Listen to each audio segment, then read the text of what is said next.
Hey everyone, thanks so much for joining me today for another strategic chat with a communications industry expert. I'm Travis Clater, I'm the owner of TC Strategic Communications, and our strategic chat series brings two communications industry experts together for an informal but informative discussion on a specific topic that provides meaningful and actionable information for all of you. Now, today's topic is actually part two of our discussion on how to stay calm when the world around you is going crazy. And I think that's something we all need right now. The first part, we focused on tips for PR practitioners in the PR industry. So today we're going to actually back out and translate some of those learnings to just business leaders in general, and something that we can all benefit from. Back again for our discussion is Noelle Fox, APR. Noelle is the founder of the blog Peaceful PR. She started Peaceful PR in response to this crazy, fast-paced, high-pressure world of public relations that she's been living for nearly 2 decades. She's worked in Major League Baseball, for county government, for an international nonprofit healthcare system, and in 2010, she actually started her own PR practice, True Blue Communications, and she served clients in a variety of industries, including healthcare, commercial real estate, finance, nonprofit, and a bunch of others. So, Noelle, thank you so much for joining us today for another discussion. Thanks for having me again. Appreciate it. So as we discussed before, it really is a crazy time out there for everyone. And in the last discussion, we focused primarily on PR professionals. But today, again, we're going to back out and translate some of those amazing tips and tricks of the trade that you had. And we're going to back those out into actionable items for business leaders or business owners or just professionals in general. So between COVID-19, which we've talked about, social issues like the Black Lives Matter movement, general uncertainty, and the rest of the craziness that's going on, a lot of business leaders are kind of left wondering, how do I navigate this world? And, we've talked about this before, but businesses can't be silent during a time like this, so they have to engage. And as leaders, the expectation from our audiences is that we do play a meaningful role in addressing these issues. There's a lot of statistics and a lot of studies out there that show those expectations are mounting on behalf of the consumers. But at the same time, we need to run successful businesses, and doing that balancing act can be super stressful. So we want to get into all of that today, but I want to give you the chance to tell us a little bit more about Peaceful PR and how you created that in True Blue. Yeah, sure. So a few years ago, I found myself at a place in my career and my business where the stress of the PR industry was really starting to get to me. The overwhelm and just the pressure that I was constantly feeling was starting to have a negative impact on my life. Just overall, my health was not really where it should be. My well-being was not where it should be. And I was really at the point where I was starting to consider possibly a career change and getting out of PR altogether. But before I made such a drastic leap, I thought I better slow down for a minute and take a really hard and honest look at my work and my business and see whether I could make some changes that would possibly make it more manageable for myself. So I did started making some changes. And some of them were difficult and some of them were a little bit unorthodox or unusual, but I was finding that they were really working. And so I found that I could make the business and my career work for me in a way that I could find a little more balance, a little more peace, if you will, in what can be a very high stress industry. And so I decided to launch the Peaceful PR blog as a space where I could share what's worked for me in the hopes that others could potentially benefit from it.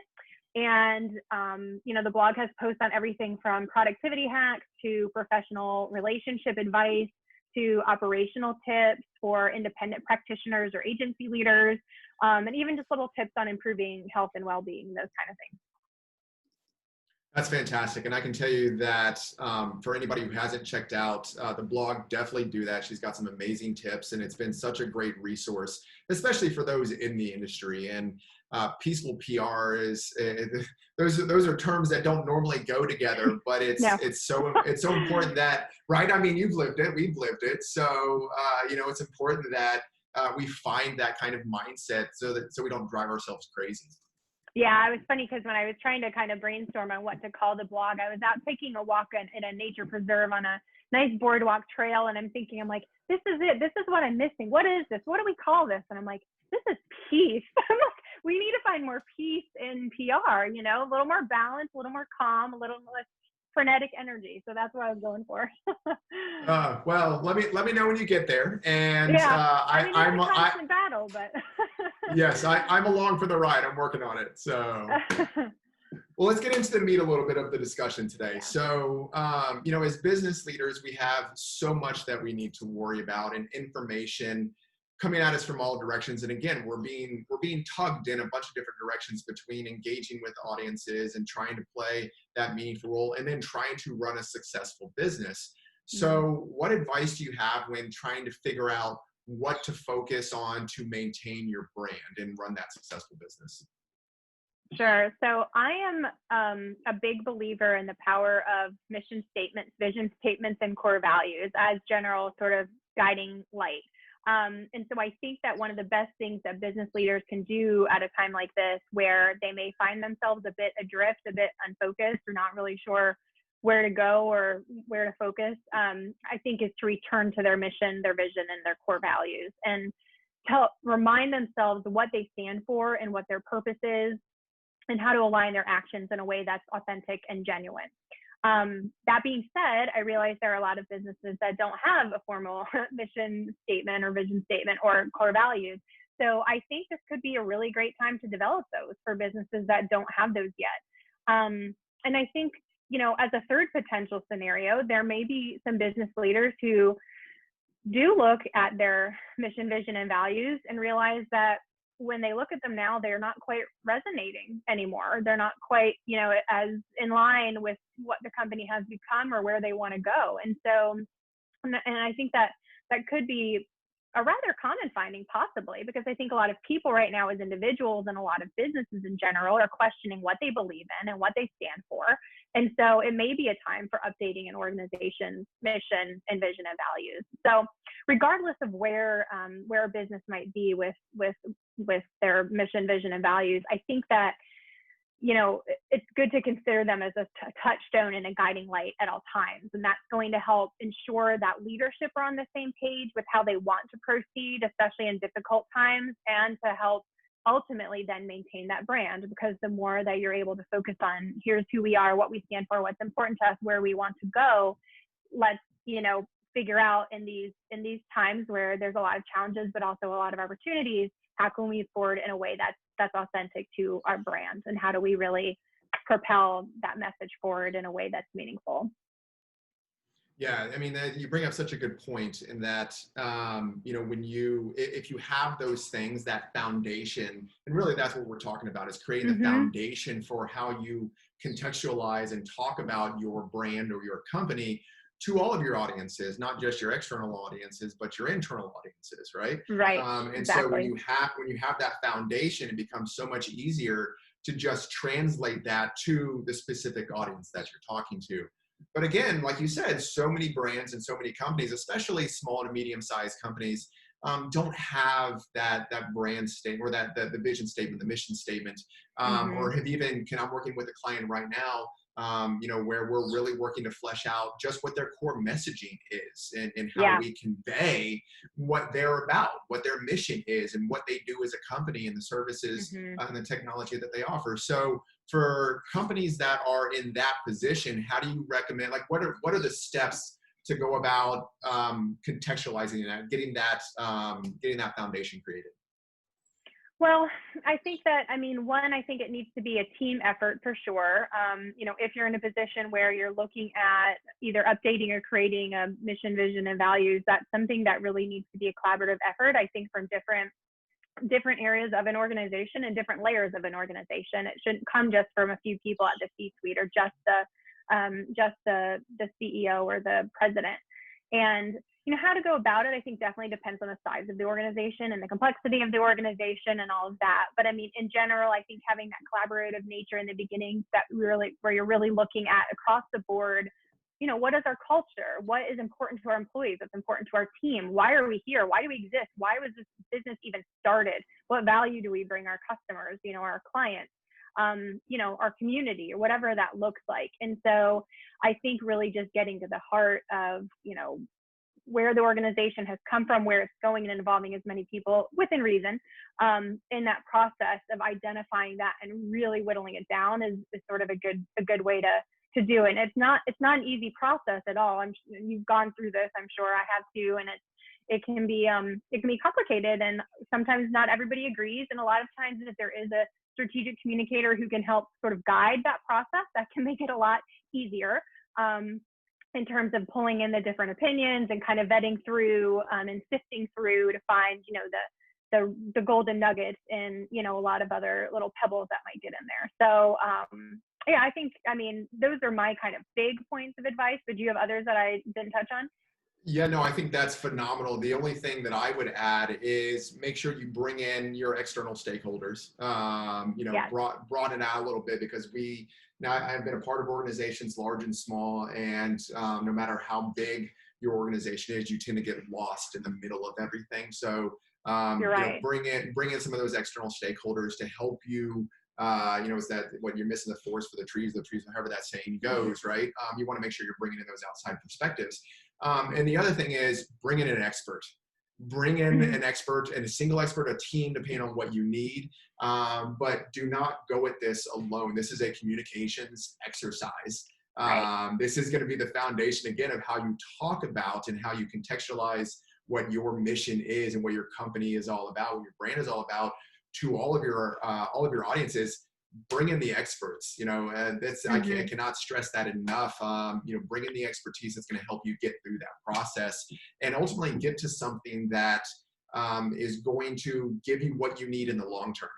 It's one thing to give you a set of message points or give you something that's going to be good in the short run, but if you're not thinking long term, you're kind of just missing the point. Yeah, you're right. To piggyback real quick too off of those 2 points, so about the bringing in the external audience, I think that's great, because a lot of external audiences will bring up things that they perceive about your organization that you may have never thought of, good and bad.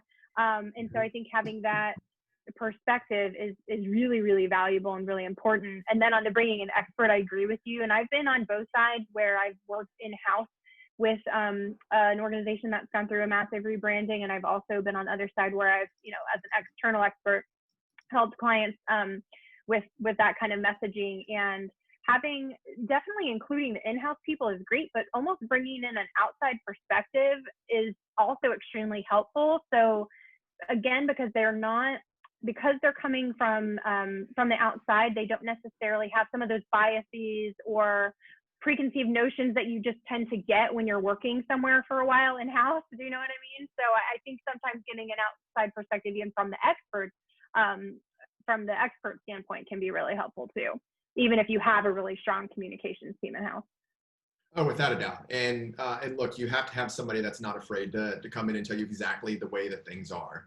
And again, like you said, just because you view your company one way, your external audiences could view it completely differently. And look, their reality is your reality. Your external audiences, your consumers, the people that you rely on for the success of your business, their reality needs to be your reality. So it doesn't matter how you view it.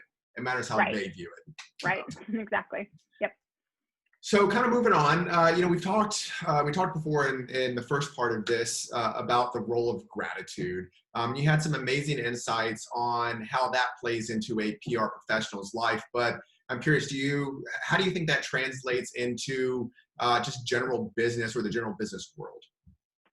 Yeah, I think can translate into all areas of life for everyone. And in a time of so much uncertainty and unrest right now, and businesses that are struggling and going under, it can be really easy for our brains to sort of wallow in this negative thoughts and emotions and worries about the future, of course.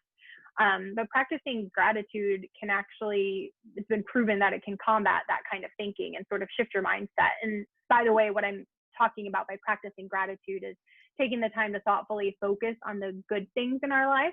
Basically, that's all it is. It's just focusing on what's good.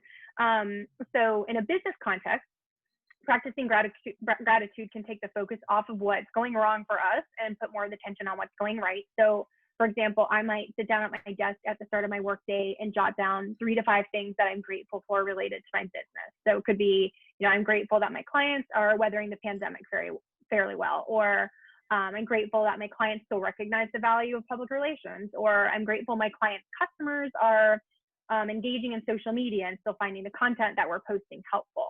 And so by shifting that thinking, not only is gratitude beneficial for the person who's doing it and that it puts us in a better frame of mind, but it also has ripple effects in our work because we're thinking less about ourselves and more about our clients and their customers, and their clients or their key audiences, whoever that may be. We can be more empathetic and more effective in our work, in our business at the end of the day. Yeah, now, I want to make something very clear. One thing you're not saying is ignore the problems, right? Right. No, definitely not. I mean, we need to tackle those head on for sure. However, I will say that when, if a problem comes at us and all we're doing is thinking about how terrible it is and, oh my God, we're never going to be able to figure this out and we're going to be bankrupt next week and you can't act then. You cannot think clearly and you cannot act. So you can't, of course, on the flip side, go around thinking that everything's going to be rainbows and sunshine when it's clearly storming above your head. But by just shifting the thinking enough to allow you to sort of clear your head a little bit and get away from those negative thoughts so that you can focus on what can I do realistically to potentially improve the situation or move the needle in the right direction, that's just going to put you in a better mindset and a better thinking state to be able to tackle those issues with a more clear head and, kind of move in the right direction from there. Yeah, and it can be a super difficult thing to do, especially right now, right? You can't turn on the news right now because there's nothing but negative news out there. The world, it seems sometimes is going crazy. It's crumbling. The sky is falling. Business in general right now is a very volatile place to be. There are so many ways that you can get lost in the negativity. And you kind of gave us a couple of ways, but do you have any additional thoughts on ways to focus on the positive, to shift that mindset, even if it's a daily gratitude thing or if it's a journal? Like, how would you recommend business leaders go about in trying to get that shift in their own mind? Yeah, I mean, I think it doesn't have to be overly complicated. I personally like to just keep a little gratitude journal that I do in the morning. But I would also say that if folks are really, really struggling, particularly specifically with their business, what might be a good idea is when you sit down at your desk, just write even 3 things that you're grateful for that's related to your business, even though there may be a lot of things going wrong. The thing that you just mentioned and we talked about a second ago about all of the problems is that when we get too bogged down in the negativity, it becomes paralyzing and it's really hard to get out there and then do something that's productive. So to jump back to your question in terms of the actual practice, I think just maybe you start your day and you end your day with just writing down 3, I'm grateful for these 3 things today. I'm grateful for these 3 things today. And if it makes you feel better to also say, here's something that didn't go great and maybe here's how I can do better tomorrow. That's a way to maybe tackle a problem, but still being kind of positive about it, knowing that, tomorrow's another day and we can always try again.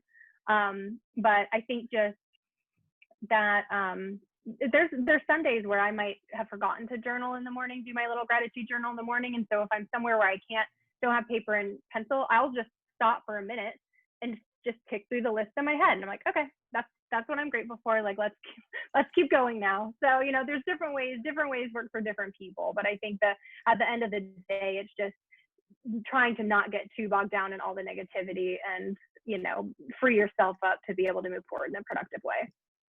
Yeah, you almost have to force yourself to do it. And it's really, this is a great segue into really the last topic that we kind of want to go down today. But it's forcing yourself into embracing healthy habits. And, and again, that's something we've talked about in the past. And, healthy habits for workforce, healthy habits for PR professionals, business leaders, like we all need them, especially right now as we're living this kind of surreal life where we're working from home for the most part and dealing with quarantine life. So, we talked about all sorts of audiences and as I keep thinking about how important internal audiences are to businesses, I wonder, like, how important is it to ensure that your team members, in addition to yourself, like maybe this is a 2-part question, but for business leaders in general, how important is it for them to maintain healthy habits, either from a nutritional standpoint or just a dietary standpoint or activity standpoint? So that maybe that's one side of the coin. And the other side of the coin is how important is it to ensure that your employees are embracing those healthy habits, and then what can leaders do to help that process? Yeah, those are both really good questions. And I'll touch a little on the first one about as business leaders, it is so critical. Now is a time where it is very easy, just like getting bogged down in the negativity, it's very easy to get lost in bad habits, right? Because we probably feel like the more work we put in, the better we might be able to weather what these things that are going on, or the more work we put in, or the harder we work, the more likely, we will be to succeed, or whatever that looks like. And sometimes that can actually be really counterproductive, because if we're working so much to the point where we're not getting enough sleep, or we're not exercising, or we're not, just resting our brains enough, that can be counterproductive to the business and to our success. And so finding that balance is really important. Again, not saying, lay around all day and hope that nice things happen. I'm saying, let's be smart about where we dedicate our energy and how we allocate that. And if we understand how our bodies work and how our biological systems work, we're going to be more effective at getting to that optimal performance as far as work goes. So I was reading a study the other day that was talking about how people who can work for about 1 hour of concentrated time and then take a 10 to 15 minute break throughout their day, if they do that pattern throughout their day, sometimes possible in PR and sometimes not, but ideally, if you can maintain a schedule like that, people who are able to do that and shut down their prefrontal cortex for those 10 or 15 minutes every hour get way more done and are much more productive than the people who don't take a break every hour. It's scientifically proven, that these things are helpful. So from a business owner standpoint, or a business leader standpoint, making sure you're practicing healthy habits are really important. And then in terms of encouraging our team and our employee, it's exactly the same thing. And it's a, typical put yourself in the other person's shoes. We know that a lot of people are having a tough time right now if they're working from home and they have kids that they're trying to get to, sit down in front of the computer to do school, or, folks who are dealing with some really heavy issues or grieving potentially, or have been sick and all that. And so if we're business leaders and we're trying to figure out how to best encourage our team, there's a lot of things that we could do, a whole lot, and that, oftentimes depends on the team size and the budget we have available and logistical feasibility and all of that. But just a couple of ideas as business owners or organizational leaders, what we can do to help our teams is, and this is a big one, and I talk about this quite a lot on my blog, but employers can limit the after hours correspondence that they have with their teams, meaning, if it's not an emergency, don't be emailing them or calling them at 8 p.m. in the evening if you don't need to. Don't let them have their weekend time to recharge and all of that. I think that's a big one, especially when we're in this strange environment where we're working from home and schedules are a little bit out of whack. So that's just one piece of advice. And then at the same time, allowing some flexibility during the workday, especially for parents who have kids doing e-learning and stuff like that. And so I think if you're a business leader, having open communication with your team and your employees to say, like, hey, what is everybody's schedule? What are we doing here? Like, let's be open and honest about this. How can we be respectful of each other to allow ourselves to still do a great job, but support each other in whatever ways that we need to. So part of that too, that kind of dovetails off of that, is making sure that the team feels like they're being heard, and that's really important. And there's a lot of unrest going on right now in the country, and a lot of conversations we need to be having as individuals and as teams and as businesses. And so I think as employers, we need to create a safe environment to have those open and honest conversations with team members. And that's going to go a long way in supporting employees and helping them have a better overall attitude about their job, which in turn is going to increase job performance, but it's also just the right thing to do. So that's kind of my overall thoughts on that topic. No, I love it. That's amazing insight. And look, I think that last point is extremely important, because it all boils down to communication. It all boils down to ensuring that everyone feels like they're heard. And communication, I've talked about this before. Communication isn't always about the words that are coming out of your mouth. It's about the dialogue. It's about sometimes it's just about a feeling that you have.